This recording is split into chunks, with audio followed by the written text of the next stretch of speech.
Yeah, pausing. All right, so we have one set of regular school board meeting minutes from October 10th, 2023. Is there a motion to approve those minutes? So moved. Second. Okay, any discussion? All in favor? Aye. None opposed, motion carries. We're gonna go ahead and move right into our first public comment portion of this evening. Any public comment? No? Okay, so we don't have a lot of public here, no public comment tonight. For this first one, if public does show up, we will still host a second public comment at the end of the meeting. Moving right along then to student rep updates and comments. All right, so I think last week, was it last? I think it was last week. We went to Harold Martin and we met with a bunch of third graders. They all love math. We met with a bunch of mathematicians. So they also, what did they tell us? They love like school. They love all their subjects basically. Which is a good thing to hear. Yeah. Good for a bunch of school board people to hear that their kids love school. Yeah. It's very positive. And then Are you from? I guess school board members. And then a bunch of fire trucks visited Harold Martin. True. And every kid loved that. No, not when we were there. Not while we were there. So We we wish. wouldn't be able to like talk to them in Yeah, the fire truck. they would've been too It was, like, excited. the day before. Sorry. They learned about like throwing stuffed animals out the window and then jumping on them, and they got to tackle the firefighters. They were very excited about that. And then third grade went on a historical society field trip, which it seemed like everyone loved. So, I don't know. It seems very positive what's coming out of Harold Martin. And we plan to go to Maple Street sometime this month, or I guess November, but coming up. And then at the high school, it's Spirit Week this week, which is always fun. Last week, some sophomores and the juniors all took PSATs. They changed, not as fun, but they changed the format, so it's better, honestly, than it was in the past. There's a middle school, I think probably Halloween dance this weekend, or this Friday rather. Wait, you gotta talk about sports. Oh yeah, we gotta talk about sports. It's playoffs this week for, I believe, every fall sport high school team is in the finals. And cross country has its meet Saturday, championship meet Saturday, and the boys soccer has a game Friday, and at 3 I think, and the girls have a game tomorrow at home at 3. So go Hawks! And then you got anything else? There was supposed to be a math meet tomorrow, the first one that we've had in like 3 years, but then it was a busing issue and we couldn't go. Yeah, Not so enough sad. buses. Or not enough buses. It's not the buses, actually, it's the drivers. Not enough drivers. Yeah. So if anyone knows some bus drivers. How many people are on the team? There's a fair amount, right? What? On the On the math math team? Well, there's like 10, maybe 12 people. So, yeah. Yeah. Excellent. Yeah. I think the middle school soccer teams are both in the playoffs as well. Oh, that is true. That is very true. I hope they have it today, the boys. I think the boys are doing, the girls were yesterday. Yeah. They won. Oh, good. And girls field hockey lost last week, but they made it to the state tournament as well. Yes. Oh, wow. And there's Jamboree, right? Yeah. Oh yeah, they had the awful drive to Berlin. Yes. Oh. Exactly. The hours. Not fun. Yeah. But All right. all seems Anything else? That all's feels good in comprehensive. all's good. Thank you, guys. All right, board comments. No? No? Sure, I always Yeah. have a comment. So just on Saturday, every sports team pretty much canceled, but cross country did not. In the wonderful pouring rain of mud. Just congratulations to the boys middle school team. They came in 3rd, and the girls came in 9th. Thanks Coach Abel for a great year. A lot of fun, a lot of mud that day, but they finished strong. Last thing is this week we donated a check to the Tom Walton Foundation that we raised from that race that we did at Elmbrook to go towards his foundation. As you know, Tom Walton was a Hopkinton resident, cross-country coach at NHTI, and our students raised money to bring awareness to his foundation, which was really great. So look for a little article in the Concord Monitor in the near future, but it's a great recognition that our students gave back to the community. Yeah. Yeah, and I will just say that it was great. My kids were so excited about Fire Safety Week. They got to use the Jaws of Life. Very exciting. And I thought that it was wonderful that the Historical Society did the walk for the third graders up and down Main Street. They were very excited clusters of third graders making their way down with Heather Mitchell. And I just think it's great cross-community collaboration. Agree. And then I wanted to share this with you guys. So this showed up in my mailbox. Well, thank you. It says from Hannah. It says, "Dear School Board, thank you for supporting our Artists in Residence African drumming program. Our favorite part was drumming. We learned new patterns. Gratefully, Finley and the Harold Martin School." So I wanted to share this with you guys. I know we make a lot of decisions and we have a lot of considerations, and sometimes we focus on different things, but it's always like a nice reminder to remember who we are here for. All the kids who can't vote and are relying on us. So I thought that was nice. That's it. All right. Anything else? No? Great. Well, we are going to get right down then to current business. We've switched up our agenda just a little bit. So we are going to actually start with our data governance review, and Matt is going to go over that for us. Look at that fancy screen. I know. Oh. Got it next door, you can still use.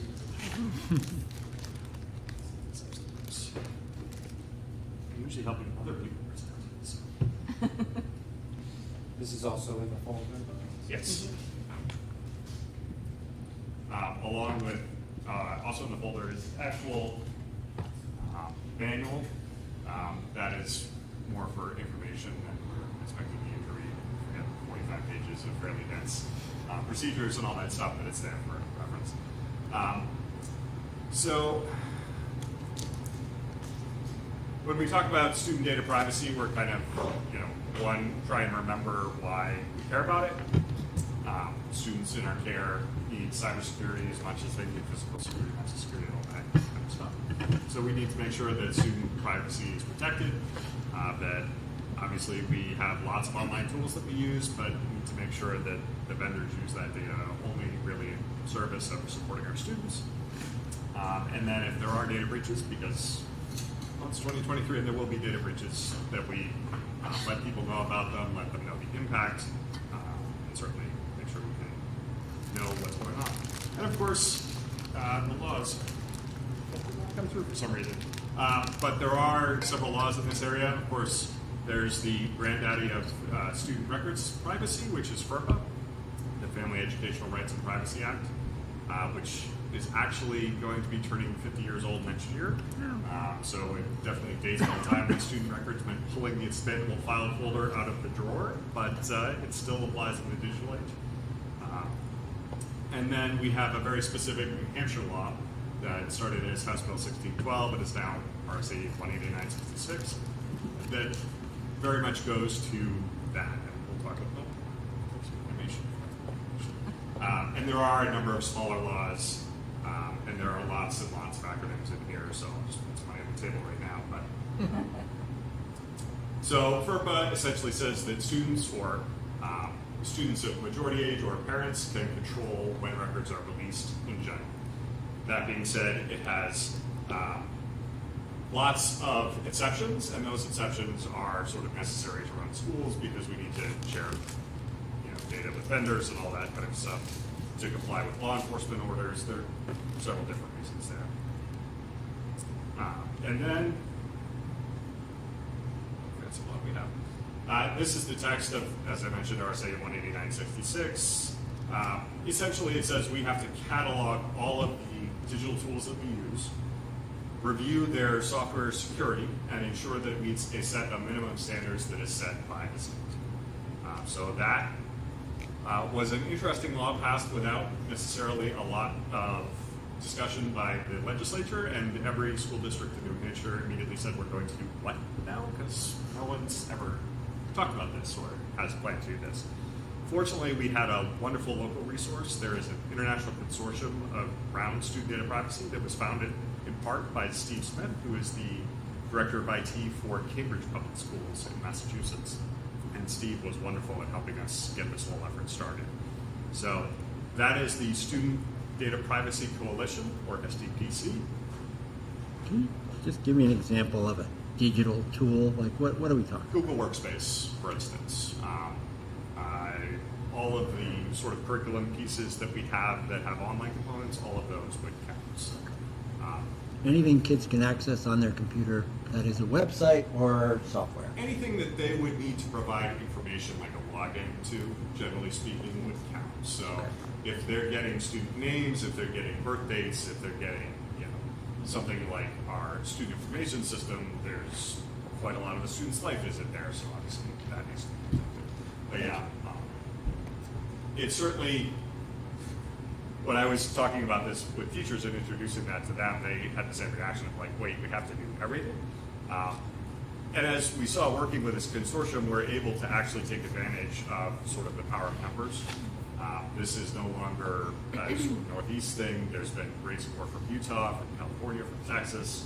New York has a big cybersecurity effort going on. So as more and more states take part, vendors are sort of saying, okay, we're gonna have to do this. Let's go ahead and do this with the least pain possible.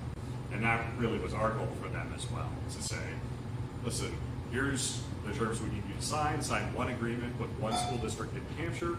Every other district can sort of join that agreement, and the vendors have a minimal amount of work to do to comply, and we have what we need. So that's our data privacy agreements, or DPAs. And so this consortium that we helped form, we have a New Hampshire chapter. I believe around 85% of the students in New Hampshire public schools are now covered by this, so it's been very successful in rolling out. So essentially, when we want to use a tool, there's one extra step now where we say, oh, does this vendor have an existing data privacy agreement? If so, we can join it. If not, we reach out to the vendor, and we have some consultants who work with us. They negotiate on our behalf and either sign a standard agreement, or they also have a lawyer on staff who can work through any disagreements and work out an agreement. And we've had great success with this. To the point where, as of last year, New Hampshire actually had the most signed agreements of any state. So, there are, I think, 29 states currently in the consortium. So, I put the other various laws in there. I don't necessarily want to go through them all unless the board is really excited about, talking about the effects of PPRA and CPA and COPA. But they're there. So yeah, this is, as I said, something that is definitely coming up. Many states are starting to pass some form of these laws. There's been some discussion about national legislation. We're working on a national data privacy agreement that might be able to sort of have one set of terms and then a state appendix for any modifications for that state. That's a very challenging thing. All the states have different requirements. So yeah. And then just some about the SDPC is in there. One of the things that's very helpful, and I'll make sure this link is on our technology section of our website, we have a public-facing page here. So this is actually the New Hampshire Student Privacy Alliance. It's our chapter of SDPC. And this is actually for our school, and I'm not logged in here. This is public. This shows all of the current agreements that we have. So, Rob, to your question, here is the list of what we have currently active. And you can actually see the agreements over here. If you really like reading, data privacy agreements, those are there.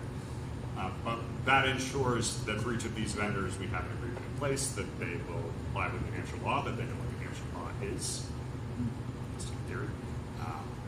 The security requirements that they have to meet, fortunately, are a subset of a number of sort of common industry ones. So if they already are meeting ISO 27001 or any of the FedRAMP programs if they work with the federal government, or another big one that's escaping me at the moment, but there's sort of a matching so they can say, if you meet this, you're already meeting our requirements, read over the other stuff, but you don't have to worry about this. And that's really helped as well. Fortunately, the person who wrote the requirements for the state was very familiar with the federal regulations, so that was able to very nicely. So yeah, that's sort of the nutshell of it. The whole manual is there if you really enjoy statements of it. But I'm happy to answer any questions. And we are supposed to do this annually. We actually got away from that during COVID. The board has approved this plan. So I think the law requires an update. So Can we go back to the three that we sort of leaped over a little bit and just give us like the Children's Internet Protection Act, can you give us an example where that would apply, and then the same for the next two, just to put some... So SEPA, or the Children's Internet Protection Act, requires all public schools and libraries in the country to have filtering software installed and active as a requirement of receiving any federal funding. So we certainly do have that in place and have that for it really doesn't go much beyond that. There's no particular requirement other than, I think, there's some very specific wording about what we have to filter, which is not much, basically pornography. And then most districts choose to filter much more broadly than that. Though the exact categories that the vendor gives you are always a little bit interesting, under-inclusive and over-inclusive for sure. The protection of pupil rights, I'm guessing that would be things like the youth risk survey that we've That one's actually done. explicitly called out. PPRA we never worry about because New Hampshire actually has a more restrictive law about non-academic surveys, so it would be impossible to follow New Hampshire law and break PPRA. Yeah. So New Hampshire essentially says any non-academic survey except the wire kiosks has to be an opt-in for parents. It has to be posted on our website for a number of days. There's a number of requirements to non-academic surveys. And then POPA actually does not apply to us, it applies to service providers. They have particular restrictions on providing access to students under the or children under the age of 13. That's why there are so many websites that say, I verify I'm at least 13 years old, because that's actually in this law. So that's it. But that's sort of on them, and that's really more focused on general purpose websites. It's not on us to enforce. Thank you. No questions? No? Great. Well, thank you for the update. I think it was really helpful to hear, what is kind of overseeing all the data, especially as schools become more technologically savvy. Yes. Very different from when we were doing the quick brown fox jumped over or whatever in typing class 1,000 years ago. To make sure we have typing.com, which is renewable. Great. Thank you so much, Matt. Thank you, Matt. Did you say any questions? I did say any other questions. Did you have one again? I did not. I was Okay. good. I always skip you. I apologize. Okay, so Do we need to approve the? I wasn't quite sure. It sounded like we just need an update. We don't need to So I looked it up. Yeah. It was when you adopted it, I would say 5 years ago, probably more than that. That was the initial, and then really it's updated. It's just updated. You don't have to go back. Okay. Thank you. Thanks for that, though. Okay, moving on. We have a HES update on negotiations. So things are going pretty well, very well actually, and we've TA'd the language changes that are not financial.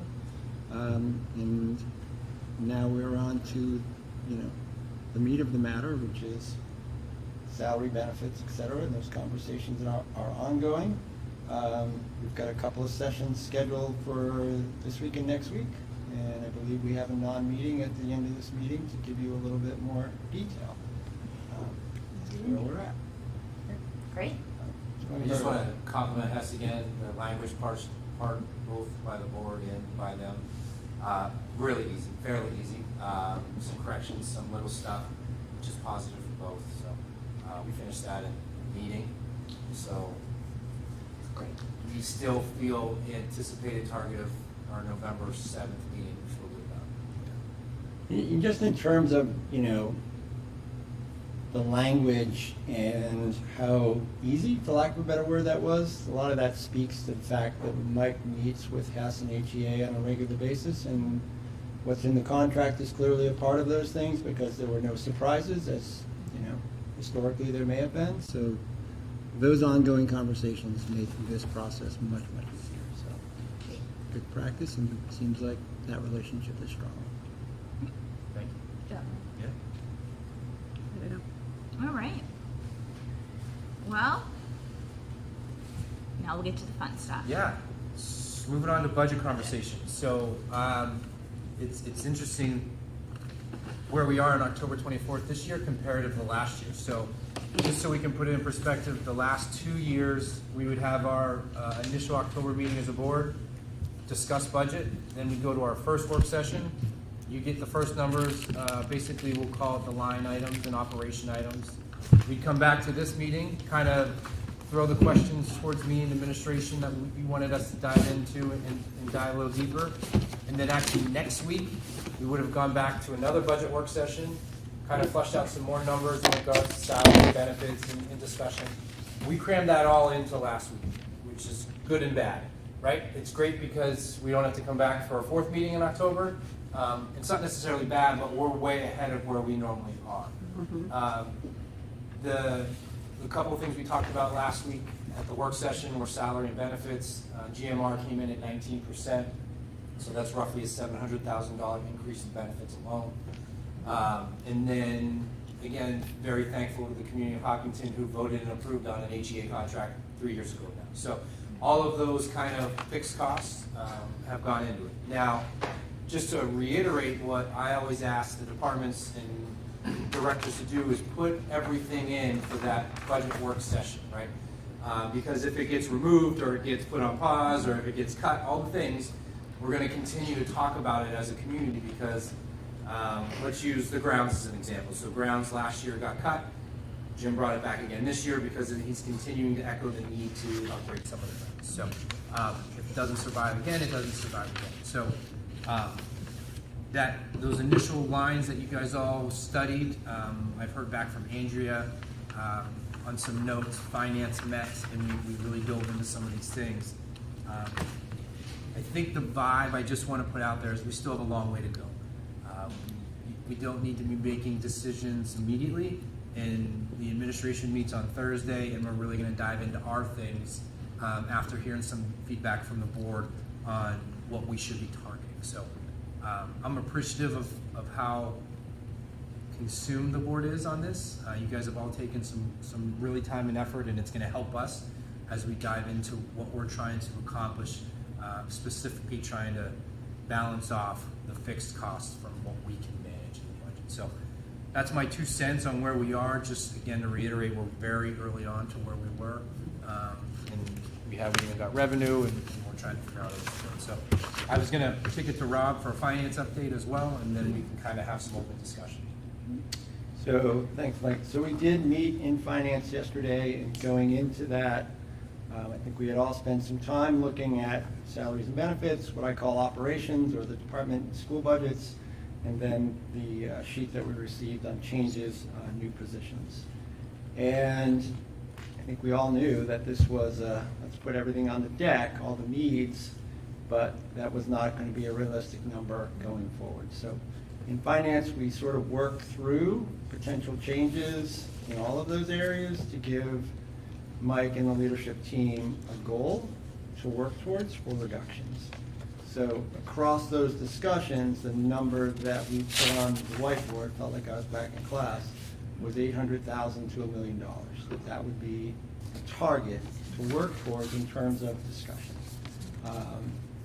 And you know, as in years past, we would do the tiers game.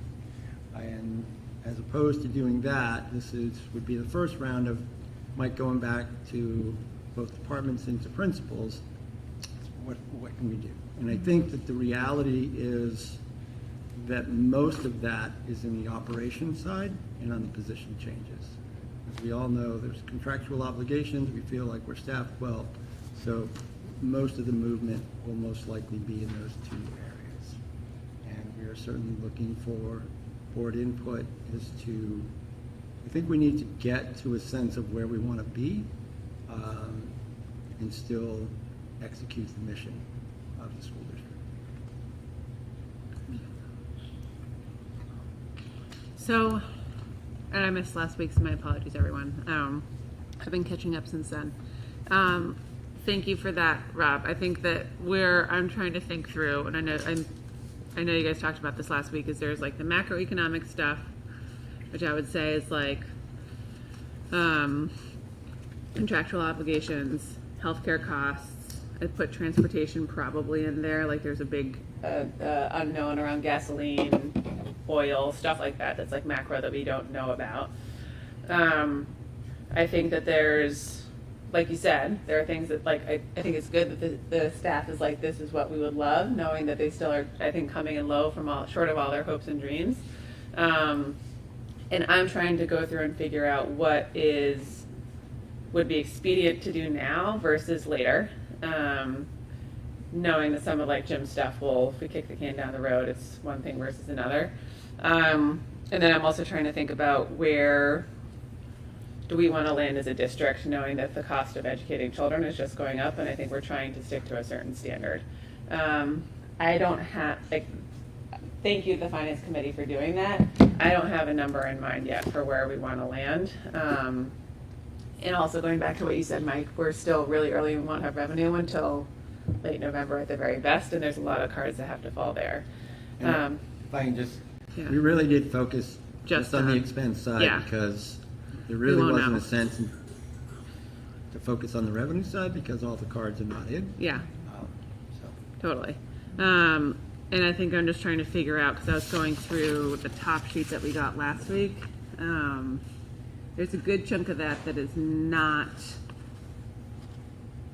not negotiable, right? Like where we are mandated for spending stuff. And then there's pieces where I think we should also think about what's realistic macro, and this comes back to the conversation we had last year, which is like expenses are going up, and so we don't want to shortchange long-term educational performance for expenses that are going up. And then lastly, I think, and I will touch on the revenue part, because I think we need to think really thoughtfully for some of these things like special education and benefits. How do we use our trusts in a really proactive manner? So all that is to say, I don't know how I feel about a number yet. I have areas in here that I've been going through to try to figure out where are the deltas. And then did you guys also talk about what would be the plan for reduction in fund balance? Or was that part of the discussion? No. Okay. Focus on this, that we didn't discuss using fund balance to reduce the budget. We talked about Okay. the budget as is right No, now. not that, but it's like if we're trying to cut down on the fund balance at the end of the year, Yeah, we have. like where can we, not Article 10, but like the actual Oh, that fund OpEx. balance, Yeah, Right, like the right. creation of additional fund balance, like where do we? Yeah, so the surplus. that. Yeah. So we, Yeah. you know, my first year here wasn't my budget. Second Yeah. year here, we were at 1 point something. Last year, around eight. So continue to reduce that. Yeah. And really, the focus at finance was on the cost that we could control. Yeah. And really having the administrative team dive into the sheets, which we always do. Again, that's why I'm putting it in perspective. You would have Yeah. gotten last week. Now we're hearing it very clearly. All right, take a deeper look. Yep. And that's what we're targeting. Okay. I think that, when we get to monthly financial, some Yeah. of those factors that Michelle said, let's really focus on this in January, but Yep. things that are starting to show Yep. might, give us some information, the Yeah. food service, Yeah. positions that we're not able to There was a fill, line things item that like was in there. Yeah. Okay. Alrighty. Related on that, there was, I think, a bunch of work that was done last year looking as we were trying to close the fund balance and changes in the way we encumber funds for different things. Have we looked at how we're encumbering and looking at POs over time? Yep, Michelle met with everyone 3 weeks ago. Okay. So we're changing those business practices to close those to get Yeah. a real more live. Numbers? Yep. Great. So I think that'll reflect in the financials as well. Okay. Really cleared some of our discussions. Okay, cool. I'd like to say that the special ed number is eye-opening to everyone. But as we continue to move towards appropriately budgeting, some of those special ed costs that we've encumbered through fund balance the past couple of years, we're now essentially, I'll say, appropriately financing them or budgeting for. I will also say that that is always the most fluctuating line item, if you can remember. And I met with Mandy today, and it could swing as as soon as a couple weeks from now. So that number, the 723, Yeah. By November 4th, you're going to have a totally different number. Yeah. Well, and I think that that's where I would love to encourage the finance committee to think about, like, how are we utilizing the trusts? Because I think that that is like a very clear line item that has huge deltas. And I think we can think about part of it is just like running the district, because we anticipate that there's going to be some number of students who are going to require financial assistance to achieve their educational outcomes. The other part of it is there will be some number of unknowns where we can think about using that trust. I have one other question. Yeah. Can you talk to me a little bit? Dave Feller has brought this up at every single school district meeting I've ever attended since I was like 4. Can you talk a little bit about the health insurance part and like whether or not there is the ability to get more choice and have more bargaining power? I'm guessing that we have excellent bargaining power since we're at the behest of Goddess Michelle, but Yeah. Why don't you talk about the health trust? So Health Trust is the major provider of Anthem health insurance products. Yeah. In our union contract, we do have Anthem set out. So there is no other option but to go to Anthem. There certainly are other plans. However, because they all have to be negotiated except for a small minor pool of non-union, there's not really a lot that can be done with that other than going through current union negotiations and or opening up sidebar conversations with the other 2 unions that their contracts are in force. What we would go to next probably is more of a deductible. Like, I'll give an example. Right now we have $1,000 deductible per single person or $3,000 per family. Yeah. The next one I believe would be a $3,000 deductible Right. for It a just single, goes up, yeah. and then a 6, and then a Right. 9. Sorry. But again, some other things to make sure are important as well. So we are part of a pool with Health Trust. So what happens is they look at our medical claims and they look at our prescription claims. And then what they do is if they're, and this is for everybody, right? It's independent. They look at, let's just use me for an example. Let's just say my costs in those categories last year were over $200,000. So anything over $175,000, they take that away from our membership and they spread it amongst a pool so that it comes back at a lower, so we're all kind of helping each other out. And that's the same thing, for all the other school districts. So it's not an easy thing like Dave Feller has asked in the past, because he found out last week at Rotary about the 19% and asked me again. Right. And I said, it's a little bit hard because of the fact of we have to take out over $175,000 claims in various areas. It's not, so we're sharing each other's claims. Right. I will say that our claims are on the higher side, and that's what's driving our increase. But we're lower than some districts that I've heard about in terms of the GMR, right? Yes, there are, I think, about 6 or so that are at 25%.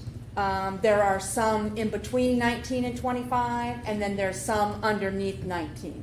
Okay.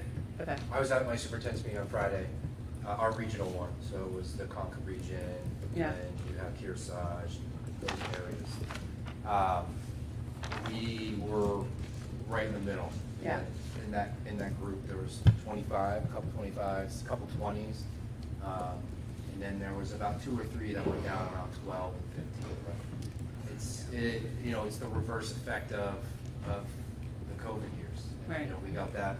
You got that $230,000 trust that we have set up because we had the windfall the other way, and now everyone's seeking medical attention again and having appropriate attention paid, so it's swinging the other way. Okay. So I agree, right? We have contractual obligations. Yeah. But it's not undoable Right. to reopen. It's been done. And that is a problem in the contract language. So, you know, it's difficult, but it's possible. Yeah, And I only say that because historically we know we did We that in don't. 2017. right. Yeah, and I think it's more just understanding that there's advantages to the way that we do it now, even if it's complex and extraordinarily expensive for every single school district. Oh, yeah. Yeah, and one thing to keep in mind is, let's just throw a scenario out there. Let's say that sidebars were asked from the other unions. They said that it was okay to like get away from Anthem, and so then we could go out on the market. Our claims go with us. Right. So if our claims are high, Go quota. we're going to get a high. So again, it's not to say that it would be the same. I don't know what it would be, right? It's just information, because Rob's right, it can be done. It's just there's other factors to think about, but it's definitely options the board and the negotiation teams have. Okay. And I think, you know, you talked about the deductibles, so just the way that our current, if I'm correct, and correct me if I'm wrong, Michelle, part of the way that was dealt with was through the HRA.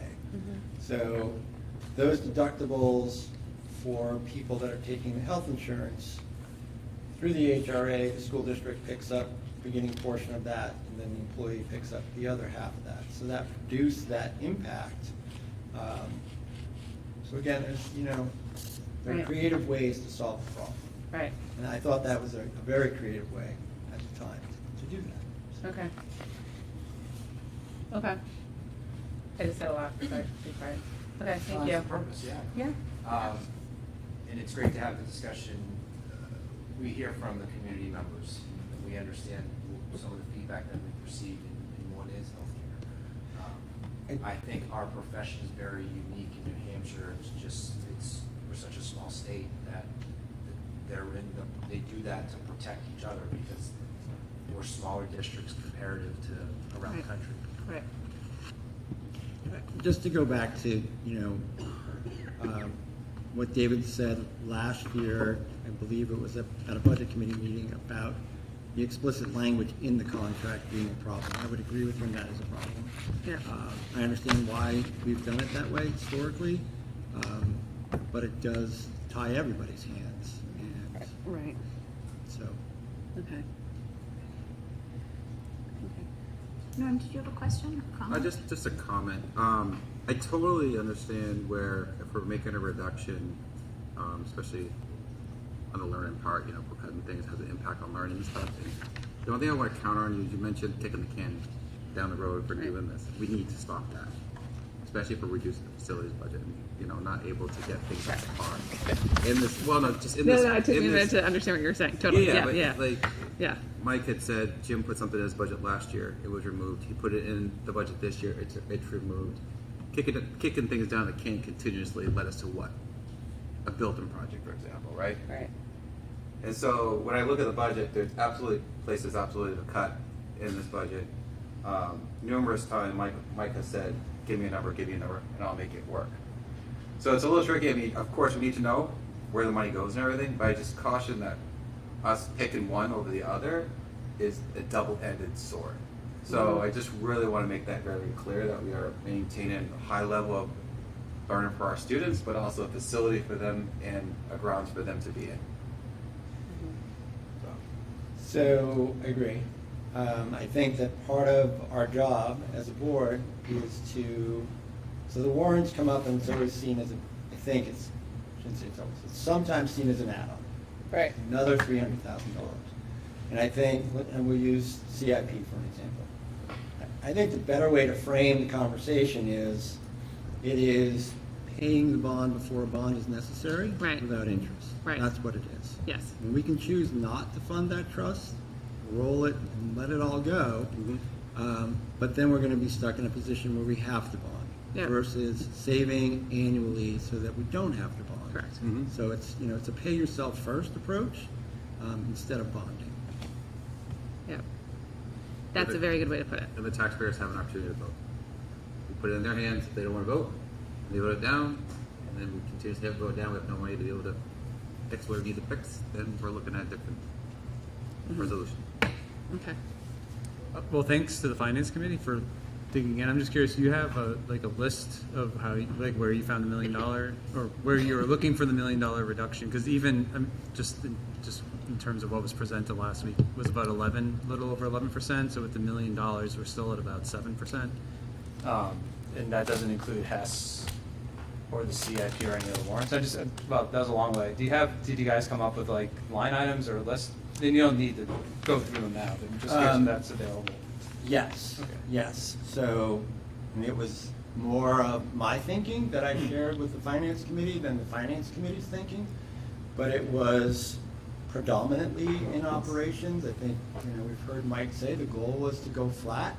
So it was sort of wrapped around that and looking at what was budgeted in the previous year and what was actually spent, taking into consideration that we had budget freezes, et cetera, and then some changes in those new positions and how to do that, what can we afford to do, what should we do, and a little bit of discussion in salaries and benefits, but not much. It would be outstanding if that was a way to share that. That's that list. So, because I haven't been able to really dive into it, but that would be a good starting point. If it was approachable. Yeah, so by the November 4th meeting, I will come with essentially what the finance committee wrote and then updated documents for you. If you want them ahead of time, let me know. Because it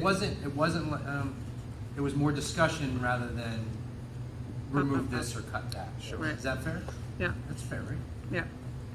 Yeah, and I think a lot of it was me, right? Sure, And no. that's not the board. That was a way for me in my head to generate a number that I could share with Mike to say, is this a starting point for you to go to work? Right. And let me just use operations as an example. So if we were to look there, special education is most definitely a need. So that request and the placeholder became conditional. Do we hold a placeholder or not? In my mind, that's what the purpose of the trust is. Not something in the budget.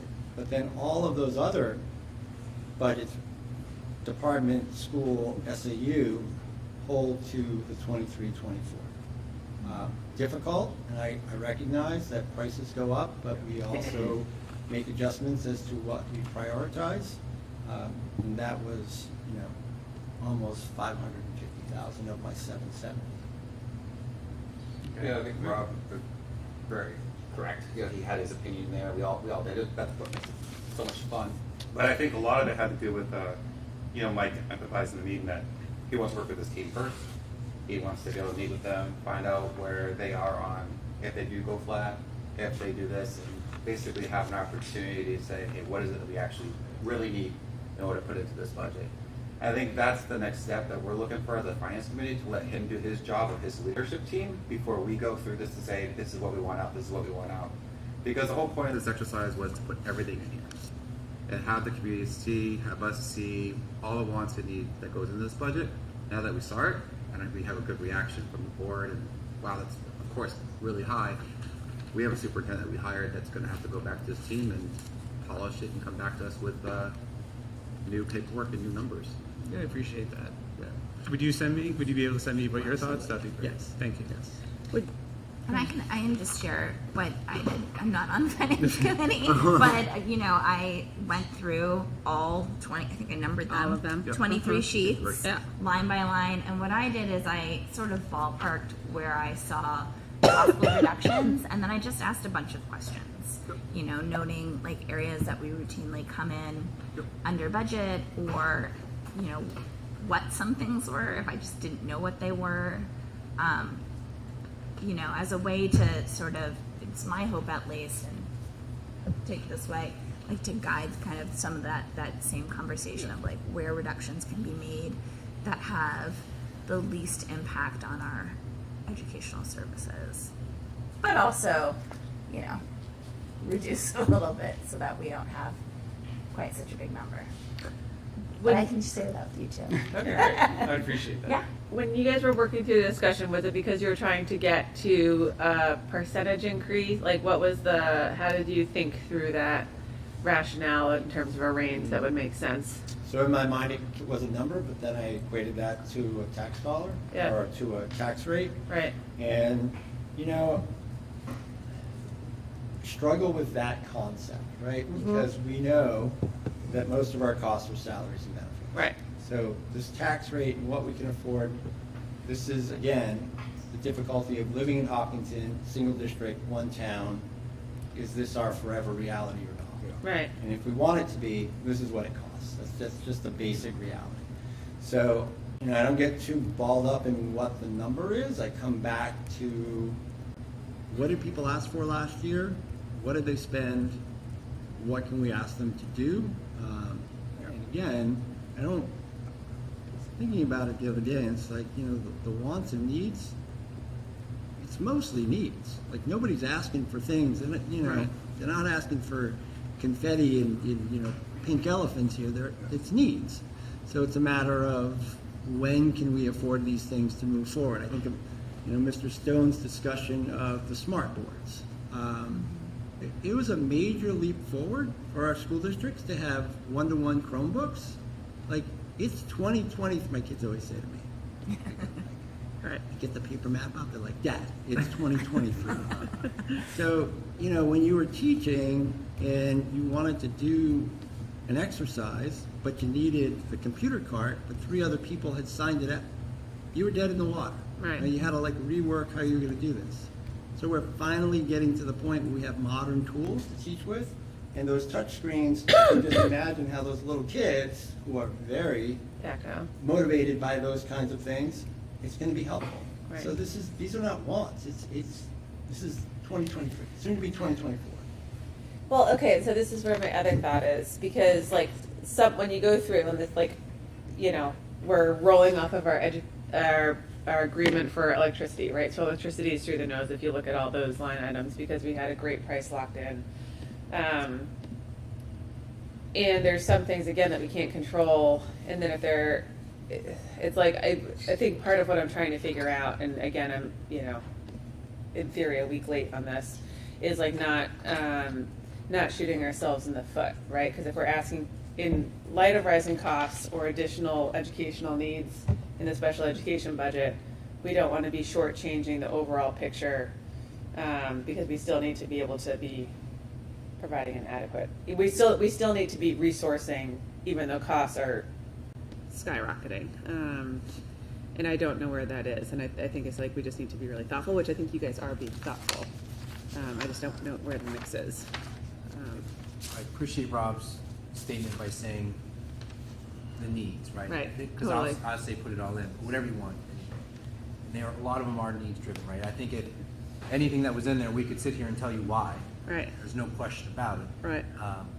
And what I used in finance the other day is if this is a year in which we need to maintain the budget, then that's something that the challenge of the district will have to be.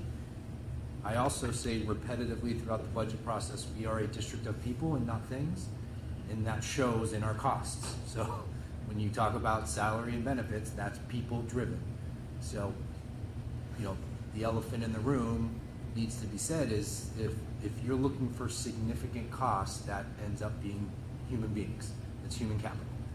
That's what drives school budgets. It's almost 84% of what we can do is humans. So as we navigate these next couple of months and wherever, you know, revenue shows up or how we want to activate trust or use trust as protection, that can help drive down the cost. But the other thing I said repeatedly, if this is going to be a maintained budget, there's going to have to be a point that we kind of stare and look in the mirror and say we need to start supporting the wants or the needs of the buildings or the staff members or, you know, the way we deliver education, because that's continuing to shift. Right. So can I ask a question about the salary and benefit line? So when you're calculating that, you're using current staff employed, is that correct? Current staff employed.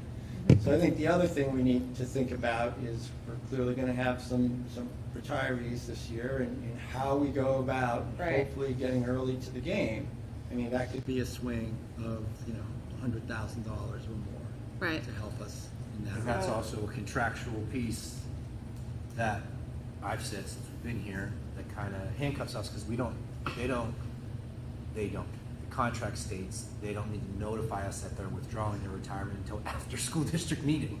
So, Oh, like they The did oth- with, yeah. The other thing is sometimes we go ahead with the budget, and this has happened last year's budget. I used somebody that put in early retirement. I reduced them. They stayed. So Right. we had a $30,000 hit-ish on the other way because I reduced it and the person stayed. right, So it's just, and we could do it. It's just to let, right. it's just letting you know that we definitely can do it, but there's a chance that something could happen. Because the date hasn't even come up yet of when the People need to notifications notify. are. Right. and I also echo the benefit piece that Michelle does, which is, I've always said she's crazy, literally on this. Is she does a more real-time projection of benefits than most districts. My previous district, we budgeted for a family plan for everybody, right? That was how we did it. Where here, it's pretty live and accurate to where we've had people who weren't on our benefits, and then that swings the next year as well. So that number that you see is not an inflated number for benefits in this district. That's pretty close to live and accurate. Yeah, the only thing it does account for is if people kind of gave me heads up of events that were going to happen, whether it be changing to get on, Right. or marriages, births, things like that. Right. Okay. Questions? So I had a couple of 2 questions. So just of things that would be helpful to me to have a little bit more information about. So one is our special ed trust, and I know we're not talking revenue. This is just forward information. Are there stipulations on that? How big it can be? How much we can have in there? Anything? Okay. I had that in my brain, and it was clearly wrong. You can activate that at a public hearing at any point. And what can that be used towards? Like, can that be used towards any special education services that are unanticipated, Yeah. or, okay. And how much we have in the trust is like 250,000? Is it more? $207,785. There you go. Wait, I'm sorry, say that again, but slower. $270,785. Yeah, and then the benefits trust has, I just looked at this, how much is it? 200,243. Okay. And if we have a GMR of 19%, what's the dollar value on that? 700? Well, 722 722 is based on what the, That's the 19%, or that's the total well, increase? that's including the 19, but it's also accounting for things that would have happened with people. So it's like 150 or something, Yeah. we could call it. No, 700. No, but that's the total, but like the actual the value of the 19% increase is what I'm trying to figure out. Yeah. I don't know. I'd Yeah, have it's like to 150 calculate that because it's a little complicated because of the fact of we have to assume certain people coming in. Right. I mean, whatever. We're at a family plan, like Right. positions we haven't filled yet. I'm assuming our family. I've always done it that way because the only way I haven't done it a family on everybody is if. Right. I'll use me. I'm not a family, so I don't budget for a family for me. So that kind of an example. Right. Yeah, okay. Any other question? Nope. No, but I have another one. I can't wait. I knew it would be great. So the other thing, this goes back to something Dulcie touched on earlier, is just getting a better understanding of where our surplus is coming from. I think that will be really helpful in knowing sort of where to look. So if there could be some kind of memo or something put together, just so that as a board we have a better understanding of where the surplus. So that's in the audit, right? So the audit, we have not received our draft audit for this year, so I've not done the MD&A, which means I haven't done the document for this year yet. But last year's, I mean, I can not do that I can give an idea of what it is. Okay. And then I can get that to the We'll board. bug the auditor. Well, I mean, they gotta give a draft and then I gotta create it. So you know what I mean? Like, it's not usually a priority for me to do the MD&A until they actually give me the draft. Right. Because I have to use numbers in the draft in my MD&A.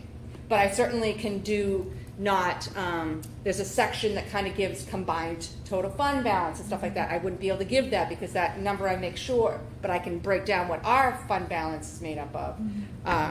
I can make a note to work on that. And I guess a question would be, do you find year over year that it tends to come from the same place? Or are these things that sort of tend to be unique or one-off events that are a little harder to plan for? Yeah, so some come the same, but they're different values. For instance, we have to contractually budget for teacher tuition, workshops. We have to budget for 3 retirements. So those are areas that actually, there's some money that always usually comes back. Then there's money that always comes back from the HRA because of the fact that not everybody uses the amount for the HRA. What's the HRA? Health reimbursement account. So that's part of the deductible. Now for HEA and non-union, they can use it for anything. They can use it for dental, they can use it for glasses. Right. Hess and Teamsters can only use it towards their deductible. Those were negotiated. So obviously that is a little bit different. But some other factors are salary and benefits. So some things happen where we're unaware of how much we're going to really have for subbing until the whole year plays out. Also, if there's anybody that is going over their contractual hours, sometimes that's not always captured. That's a smaller amount, but it's in the IA world because the teachers are contracted. Some other things to point out are usually factors because of the freeze. So one thing to remember is, unfortunately, the way I was projecting we'd have less than what we ended up having. Right. So it's hard when looking at the expenditures for last year on some accounts. Michelle, why didn't you spend this money here? And we had a budget freeze. So because we had a budget freeze, myself and others did some freezing. It's confounded. So I just throw, that's not like, that's all of, you know what I'm saying? Like I'm trying not to be like the world is falling, but it does make a difference on that. But sometimes there's repair and maintenance money that is available in the past years because we used to use a 3-year average. So I'd have to really look at it, but I can look at it. Well, I think And transportation's another one, so 2 years in a row we got lucky. They did not charge us True. the fuel Yep, charge. very true. So it's 2 years in a row. And then actually I had a conversation with Dan. And he was looking for ways to reduce his, and a lot of his is around transportation and playoffs. So he budgets for away game playoffs. Like perfect example Going is to they'll be state home for champs. their first 2 games, so Right. no busing needed. So we'll normally get a large return on that too. Big for the money. But if you're looking for more analysis, we can certainly. Well, I think it's actually worth writing out just so people can understand it, because even me, like, I was on finance committee for at least 2 years, right? But that was really helpful, Michelle, for understanding, like, that for contractual encumbrances, like, you do have to sort of protect the house in those situations. And there isn't a way to get a read on some of those unless when we get to the next negotiating cycle, we can think about, like, putting in timelines that help us sort of. Well, I mean, one of Andrew's points that she said along, one of her first questions was the audit. We had budgeted the year before for a single audit. Right. What did we make it by this year? Less than $25,000. I mean, it was So we extremely were under, close. so we didn't have to get the single audit. Right. So that's the Right. the budgeting for the appropriate. Like Right. we've been single audited the last 2 years in a row, but last year. Okay. If you look in the 2022 audit, I think it's on page 12, you see some articulation, and then down on page 26, there's a reference, correct me if I'm wrong, Michelle, the net position fund balance, which would be 1-0, where you're gonna see sort of a laundry list. So that's a pretty, pretty scary 71-page document, but it's there. Page 12, okay. And those are all on our website, under the business office. under audit reports, and I think they go back to 2014 is the oldest one that's up there. You said page 12? Yeah. What page? I think it's page 12. On the, based off of the page number at the bottom, right? Yeah. Yeah. Yeah. Yeah. Okay, I'll look at that later. Okay. I just have one quick comment. This is just clarification, me just talking out loud like I always do. One thing that I just, for me as a board member, I want to be able to have us not touch the trust until it's the last thing. Because I feel that if we're using the trust to reduce this budget, but we actually go through and actually have him do his job, then we're already looking at a way, I don't want to say escape plan, but a way of already reducing the budget through those avenues. Because if we're already thinking we're using those trusts to reduce the budget, then we have to have some opportunity at some point to refill those trusts. Because what's going to happen next year? We're not going to have anything in our trust to be able to reduce this budget. Right. So it should be the last thing we think of, and I think in the finance committee we will get there, and with a recommendation of where the missing pieces will come out to this board for recommendations of where, if it's the surplus, if it's from Article 10, or if it's from those trusts. To me, when I do budget, I try to keep my finances a safe haven, stored away, and really look at the budget, what I can do to find savings and reductions before the last thing I do is to take money to reduce the budget through a trust. So that's just my thought process, because I panic that if we take $200,000 from special ed, how do we replenish that? It's kind of the same thing. We're going to put a warrant up after $200,000, but that $200,000 went into the budget to reduce it. So that's just And a little luckily, bit. I don't think we're even near Near that. that Yeah, correct. conversation. It's just Yeah. a general discussion. We Yep. talk about the trust here, so I just wanted to kind of see how my mindset was, and that's the last thing we think about. Yep. What else? Is there anything else that folks feel would be helpful for Mike to know between, and this, if something comes to you, in the middle of a shower, you can email it to him. And do my best thinking in the shower.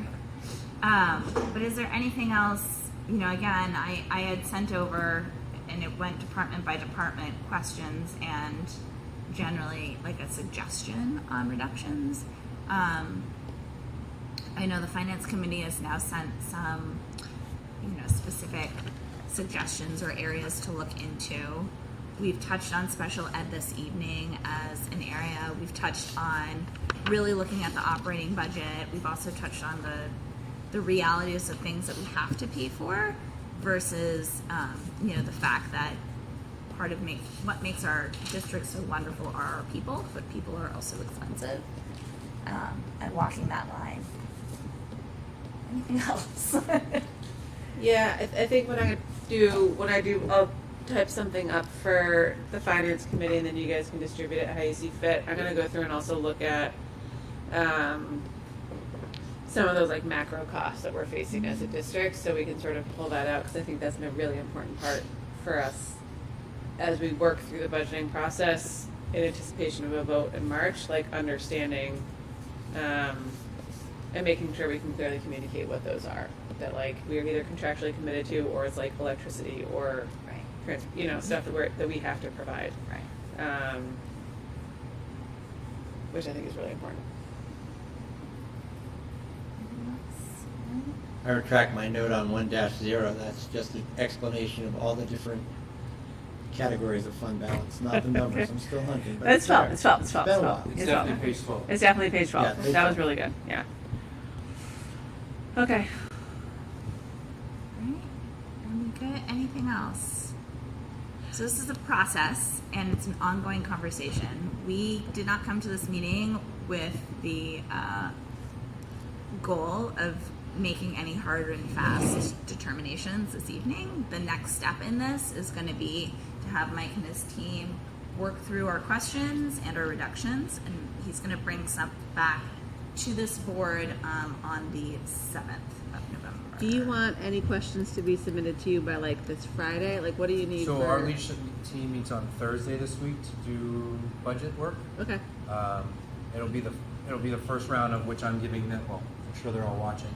They will be reiterating the Feedback. discussion here. Okay. And we'll dive through the sheets with Michelle. And we'll come back with a couple things that we know are hard out, that we wouldn't come here and beg, borrow, and steal for. And then we'll discuss some possibilities if this, then that.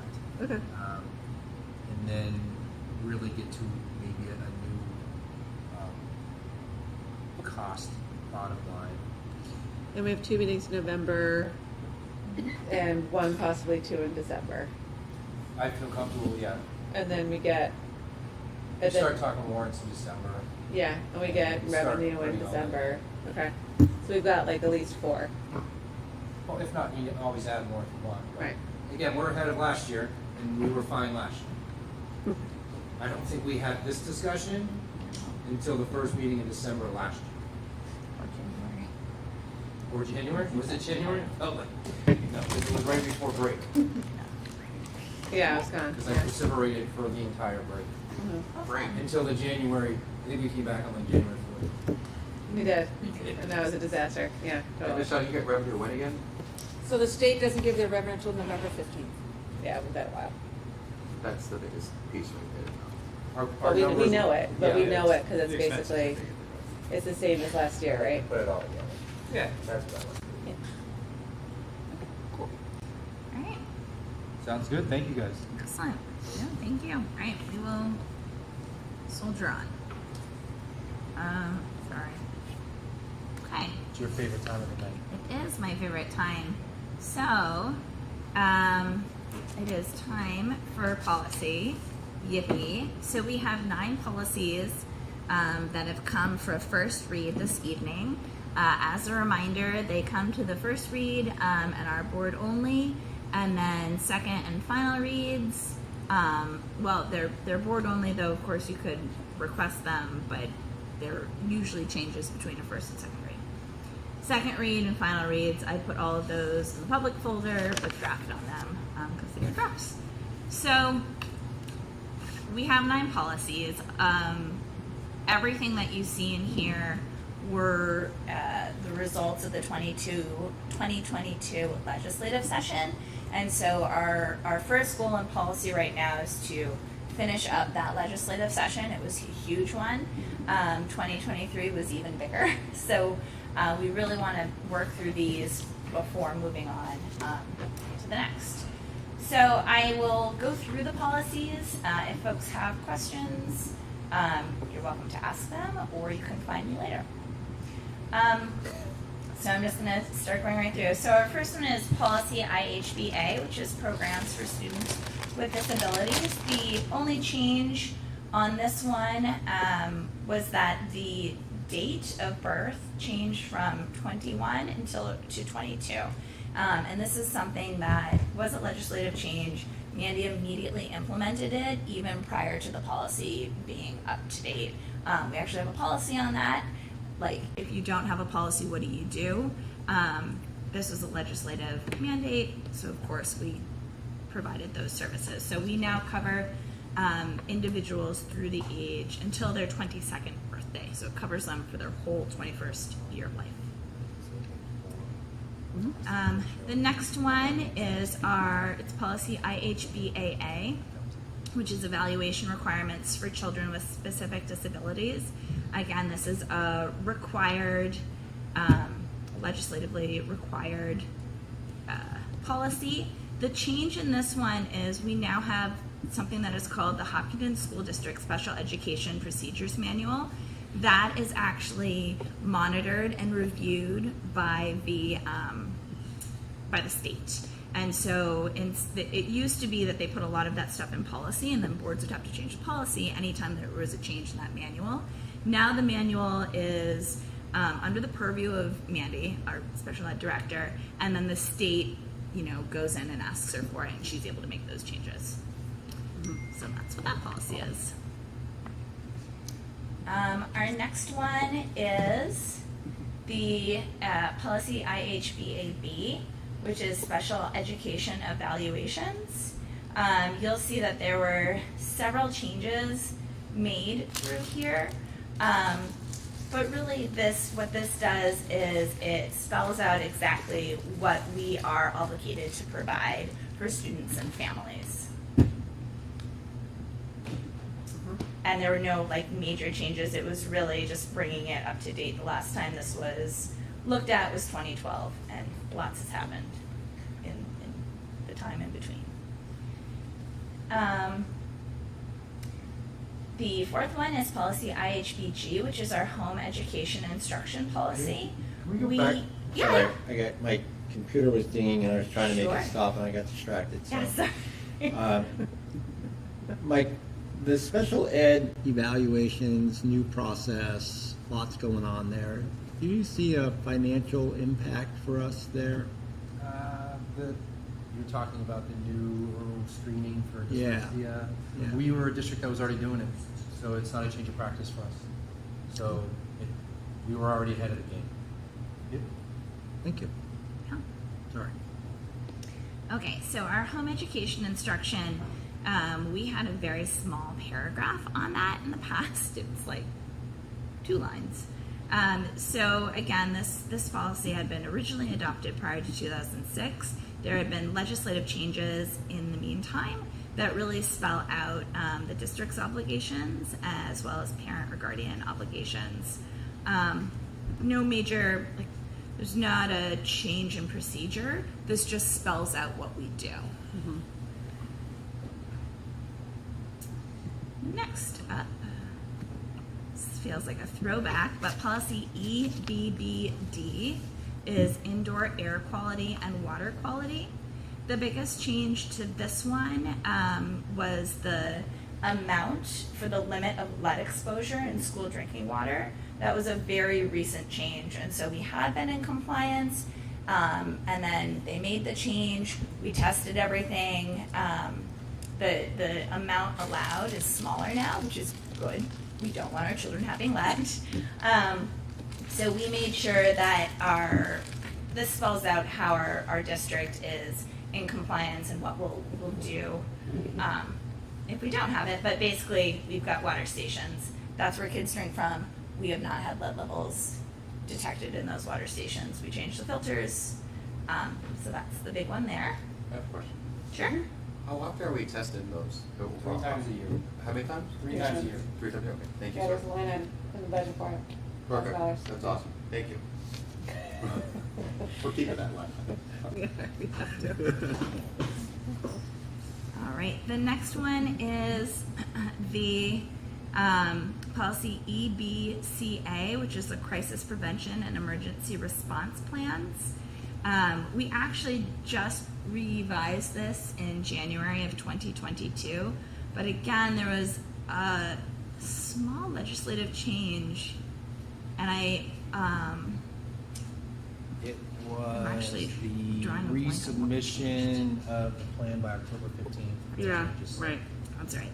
So it's one line under A that we added that, we have to submit or resubmit this by October 15th, which we've done already this year. And please just jump in if you have questions. Policy EBCD, which is emergency school and district closings.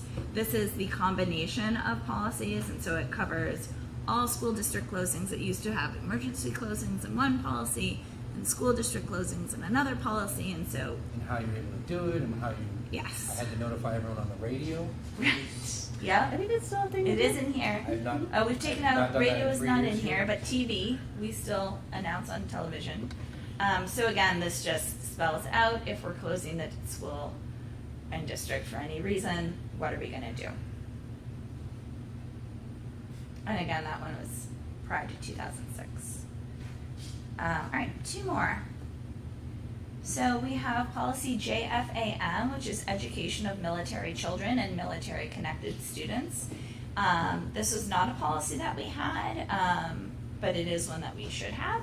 And basically this just states that if there's a child in our school district and their parent or guardian is deployed or is otherwise moved because of their military status, we will continue to educate them. They are welcome to stay in our school district. You know, obviously, if they like move across the country, that wouldn't make any sense. But if they move to like, you know, Concord for whatever reason, if it's due to the military status, so like if, you know, your parent is deployed and you have to go live with your grandparent and they live in Concord, you can still come to the Hopkinton school.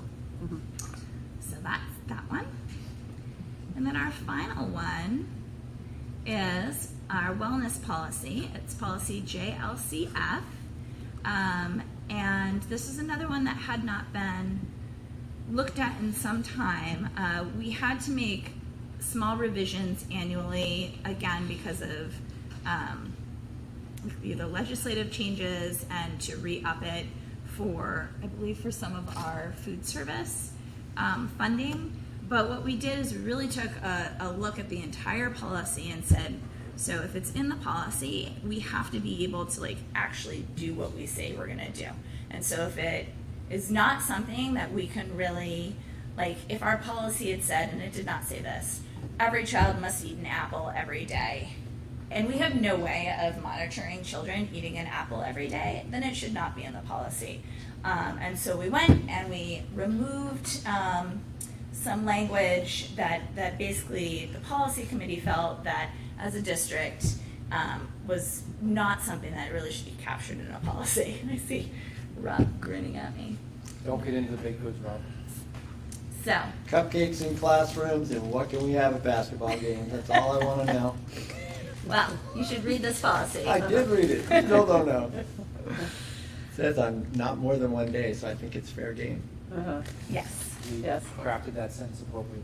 Yes. Uh-huh. The other thing that I think is important to point out about this policy is that if children are food insecure for any reason, so if you don't have money in your account, previously there had been a line that you would get like a sun butter sandwich, which again we really felt unnecessarily called out students, and so at this point you just get a hot lunch.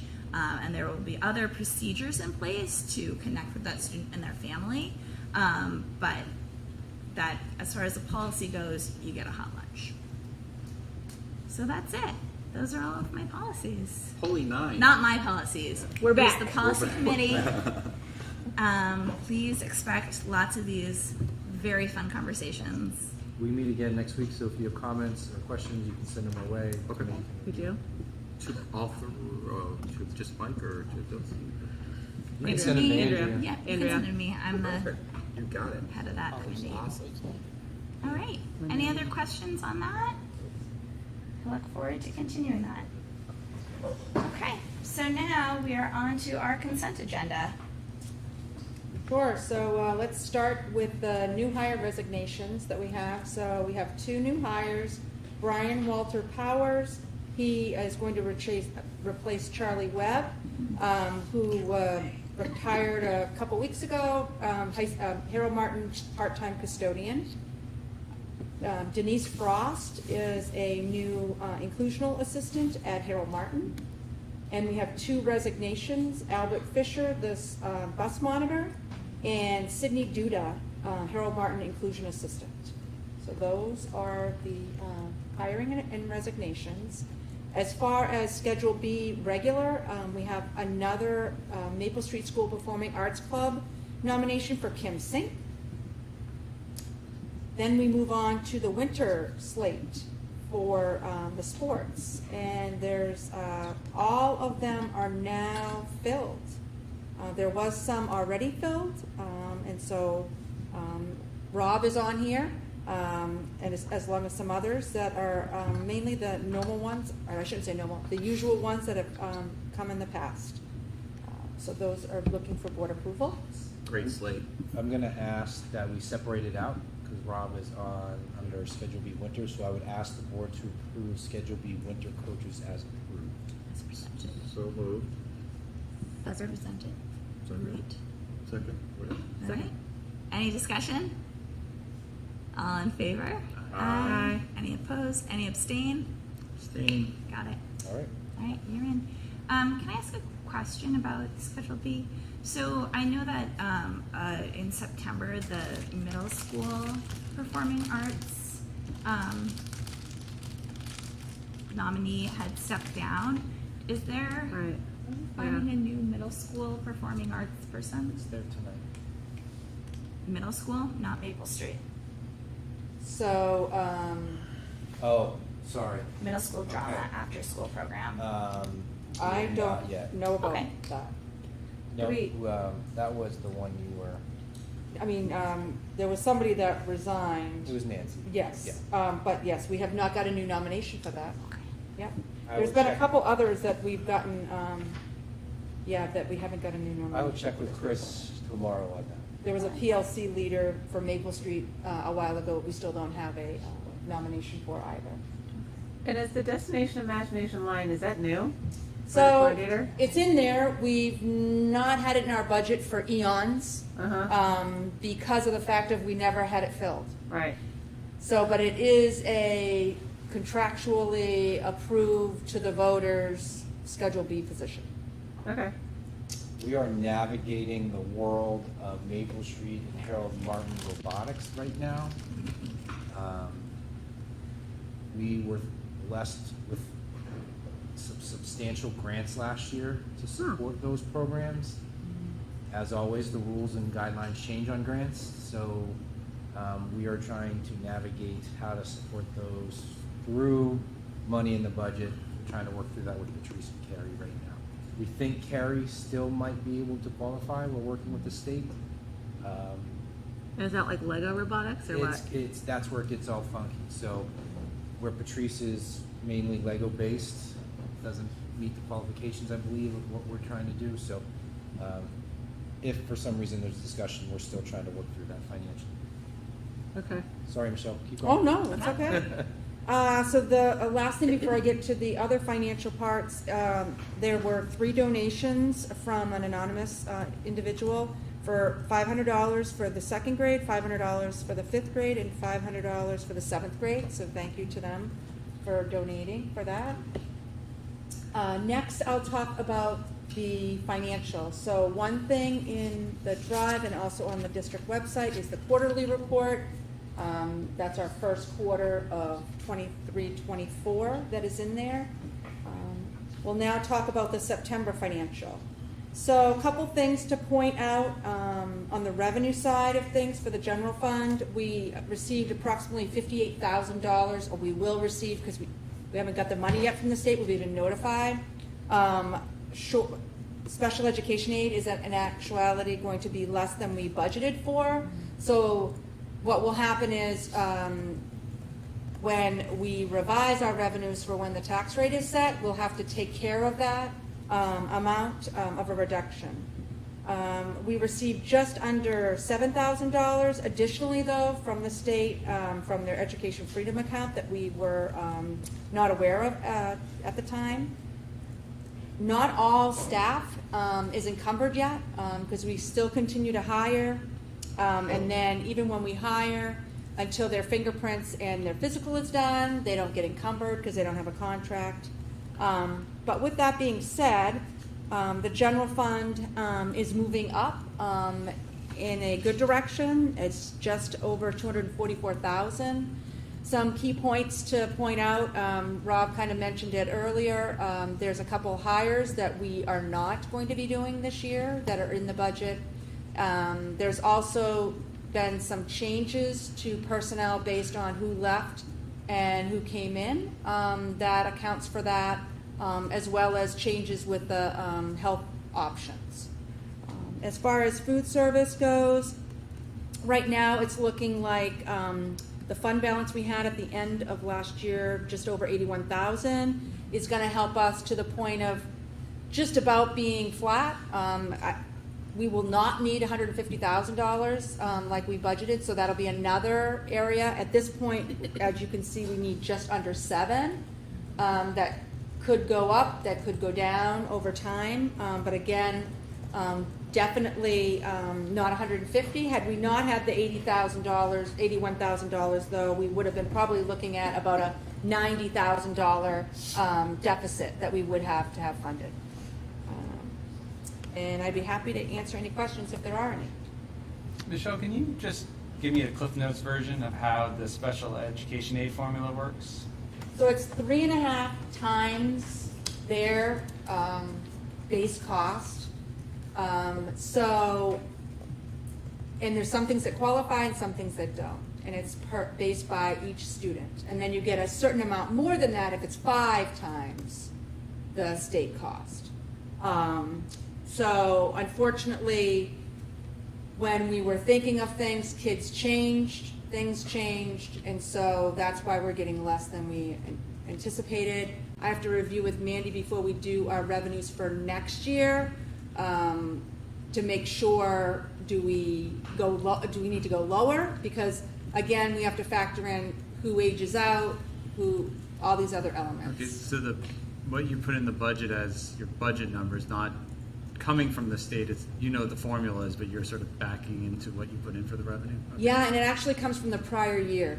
Okay. So this is the one that's kind of a little funky in that the revenue we get this year is actually for last year's expenses. But then, if like this year is higher, like if our actuals this year are higher, then does that mean that we come in higher next year? Not necessarily, because it's got to be 3.5 times the cost that the state gives, and it's per person.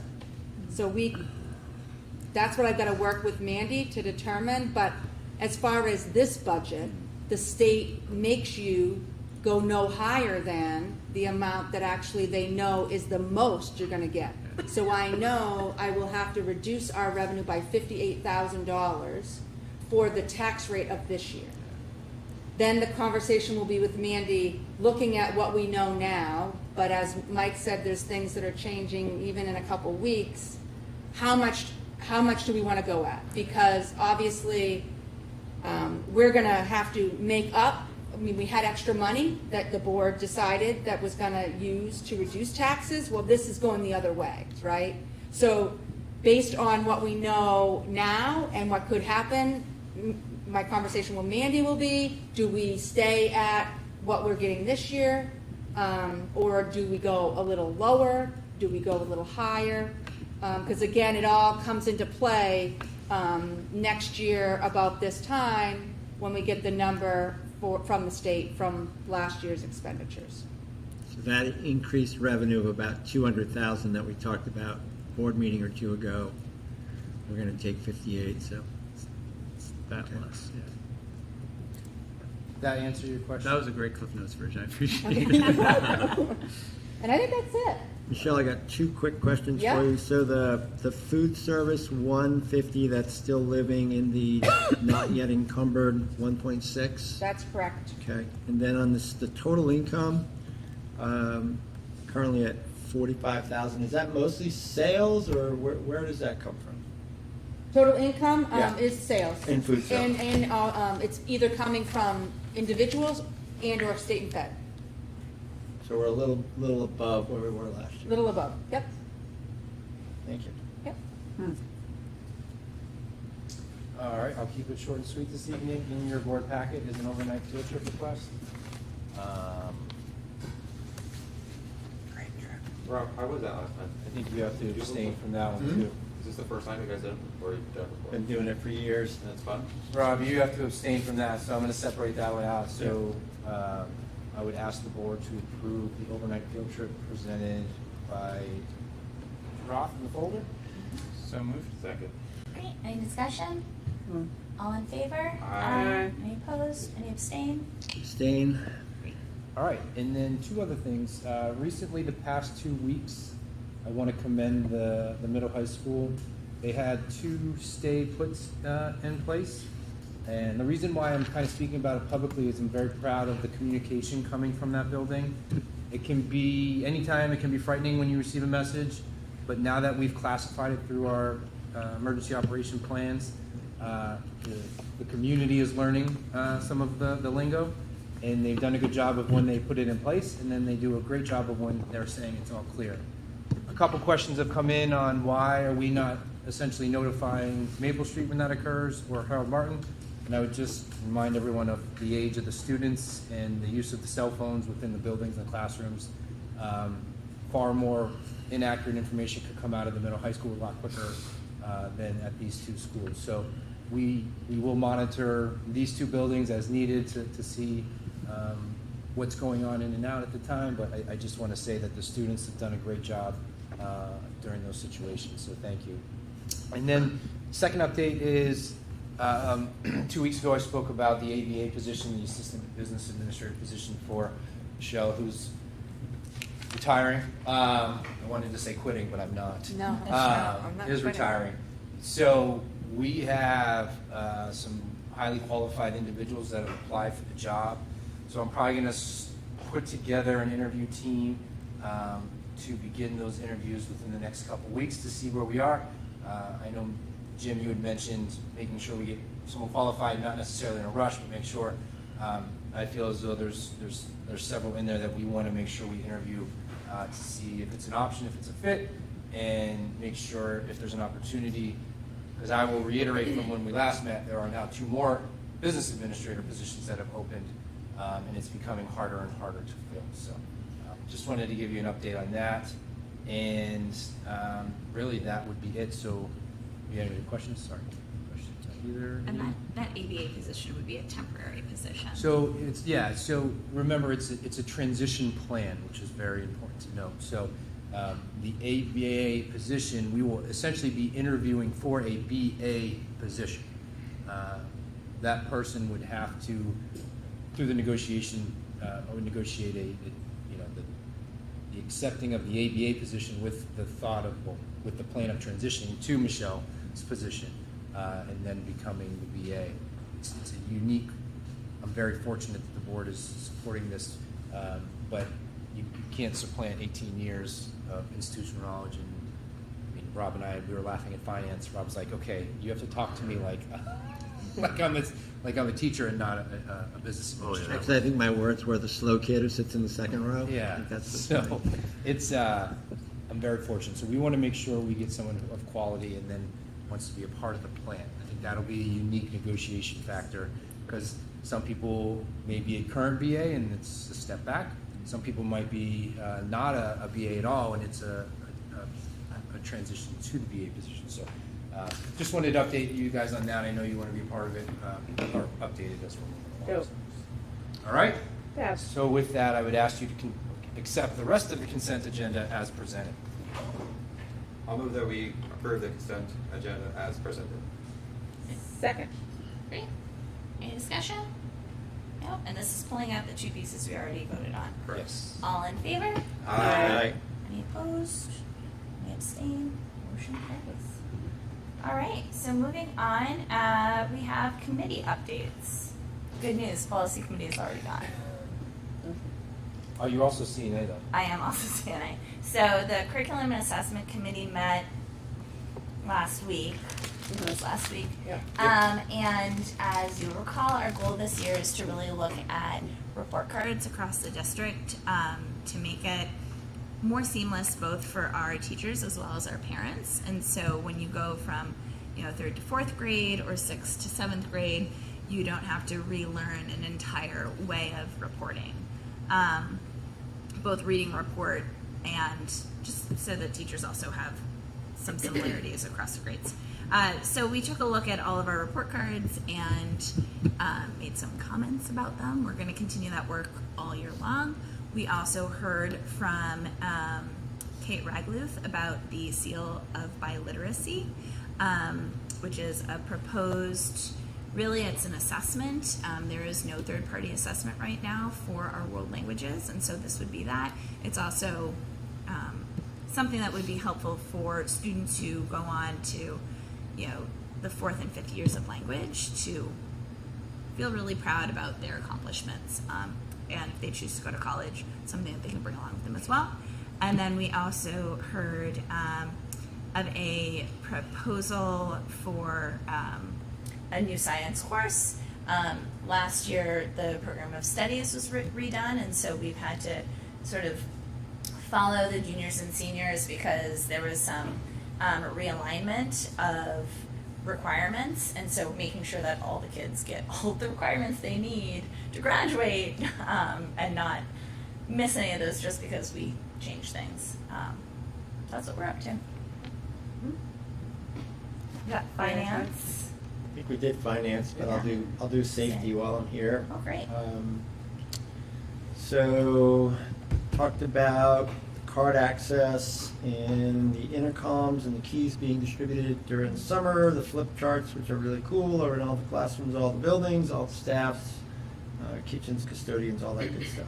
So, and again, the focus is on finally avoid, deny, defend as part of that process. The big chunk of the work that was talked about was the Homeland Security report by building, and Mr. Rizicki has tasked folks by building to go through those reports and kind of read and review and see what can be done within each building. So, and that'll be coming forward in January. Like, what's the prioritization, low-hanging fruit to, growing new trees.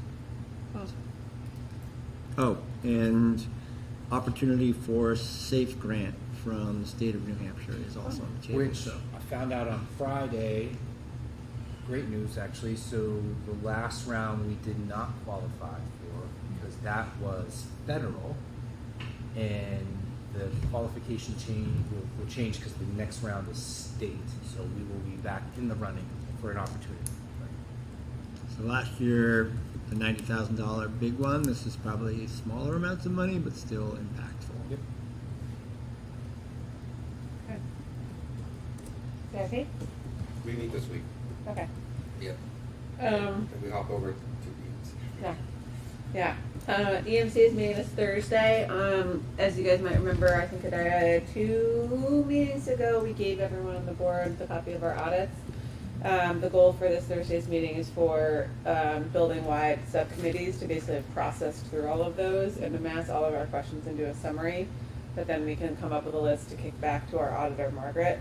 And Norm has also, as anyone might imagine, a lot of the issues in our lovely older facilities have to do with minimal insulation in our lovely brick walls, and so Norm did a really great job of finding a resource who can come and talk to us about some options for insulation, so we can potentially cut down on fuel costs as we look towards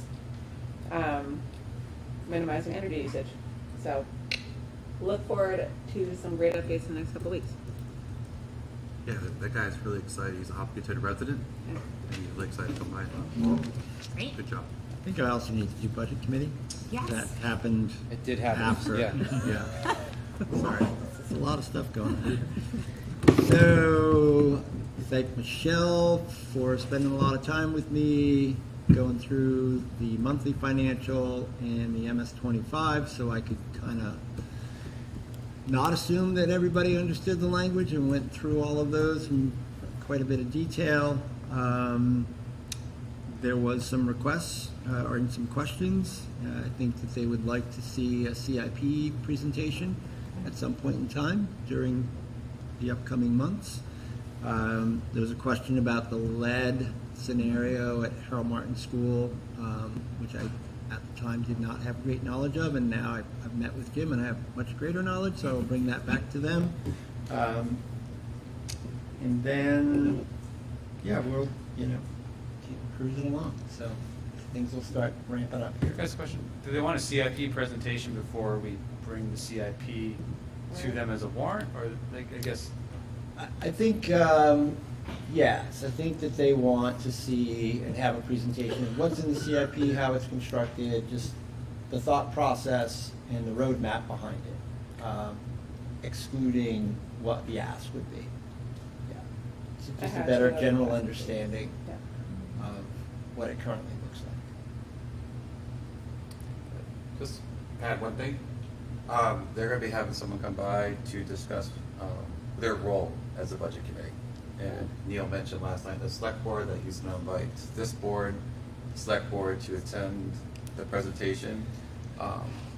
You can discuss what was discussed there because you were there, but Sure. So towards the close of the meeting, there were a couple of questions that were asked of me that I felt were very appropriate for me to answer, and then some that I felt were perhaps school board business and or personnel that I was not comfortable answering, which opened a broader discussion about what is the role of the budget committee, when does the budget committee perhaps become a school board meeting, and all of those kinds of things.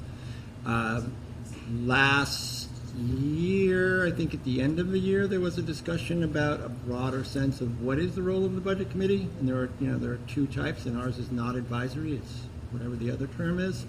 So someone from the municipal association is going to come, and I think, if I talked to Neil this morning, that all the town boards will be invited, the school board, select board, everybody, and they will sort of lay their position out as to what that is. And that was a 6-3 vote to have that happen. And in conjunction with that, I've been working with our legal counsel to make sure that it aligns our roles versus budget committee roles. Just want to clearly articulate what everyone's responsibility is. Yeah. I think it's great. Do you know when that was going to happen? As of this morning, Neil did not have it scheduled. Okay. Is that going to be considered a meeting of the school board? If we are all there and we're talking school board stuff. So we'll just want to make sure we give that noticed and. Okay. If everyone's going to, depending on your schedule. Yeah, for the quorum. Yeah. Okay. So, all right. Thank you. Sorry, I just wanted to bring that up. I'll just have to follow that. You're crushing it, by the way. You're doing a great job. All right, so with that, we've come to our second public comment portion of this evening. As a reminder, our public comment is just that, it's for comments to the board. You just need to state your name and address for the record, and please keep them to 3 minutes. Does anyone have comments they'd like to share? No? No? Good, all right, great. Then I'll go ahead and close public comment. Other business, old business. Anything we have not discussed? I just forgot to say when we were doing new hires and resignations, thank you very much to Charlie. I loved working with Charlie. He's a super guy. We had a lot of great conversations about all kinds of things having nothing to do with school. Loved every minute of it. So thanks for all your work, Charlie. That's awesome. Yes, thank you, Charlie. Okay, so here's what's happening for the rest of this evening. There is a need for a non-public under reputation. So we are going to adjourn this or leave this, go into non-public. After our non-public meeting, we will enter back into public and just close the meeting out. After we do that, we'll be going into a non-meeting regarding negotiations. And after that, we will go home. So that's that. So is there yep. For the public, there'll be no Yeah. decisions made. No, exactly. Yep. So is there a motion to move into non-public under RSA 91A:3, 2C for reputation? So moved. Second. Great. Any discussion? Roll call vote. Bob Nero, yes. Yes. Norm, yes. Yes. And I'm a yes. And that's it. Thank you folks for